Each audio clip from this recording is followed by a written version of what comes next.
네, 한동훈 법무부 장관의 명예를 훼손한 혐의로 기소된 유시민 전 노무현 재단 이사장이 1심에서 벌금형을 선고받았습니다. 네, 재판부는 유 전 이사장이 허위 사실을 유포해 왜곡된 여론을 형성해 당사자에게 큰 피해를 줬다고 판단했는데 유 전 이사장은 이에 불복해 항소하겠다고 밝혔습니다. 취재기자 연결해 자세한 내용 알아보겠습니다. 윤혜리 기자.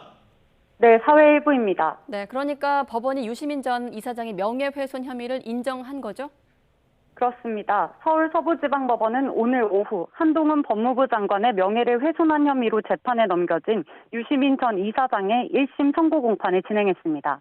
법원은 유 전 이사장에게 벌금 500만 원을 선고했습니다.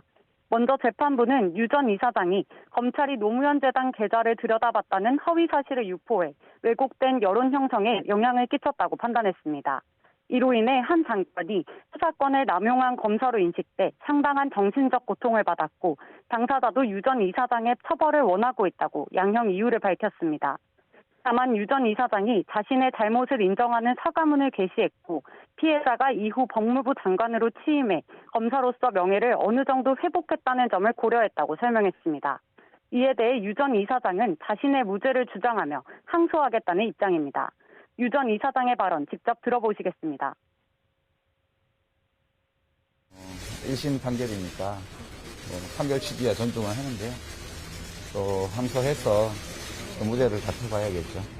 누구나 살다 보면 공직자든 아니든 오류를 저지를 수 있는데 저도 그렇고 한동훈 씨도 그렇고요.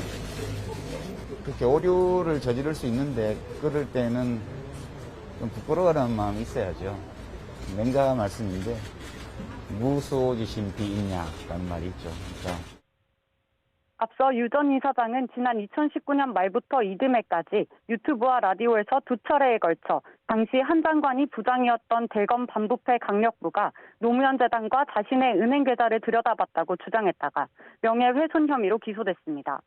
유 전 이사장은 지난해 1월 노무현 재단 홈페이지에 사과문을 올려 과도한 정서적 적대감에 사로잡혀 논리적 확증 편향에 빠졌다며 자신이 제기한 의혹이 사실이 아니었다고 인정했습니다.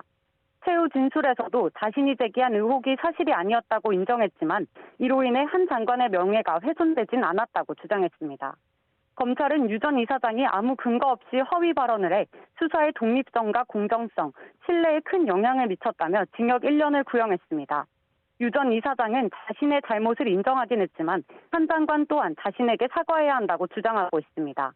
과거 한 장관과 채널A 기자의 검언 유착 녹취록에서 자신이 언급된 것과 관련해 비윤리적인 취재 행위를 방조한 것에 대해 고의적으로 사과하라는 겁니다. 현재까지 한 장관은 별도의 입장을 낼 계획이 없는 가운데 유 전 이사장을 상대로 제기한 5억 원 상당의 손해배상 소송도 함께 진행 중으로 이번 선고가 향후 재판에서 어떤 영향을 미칠지 주목됩니다. 지금까지 사회일부에서 전해드렸습니다.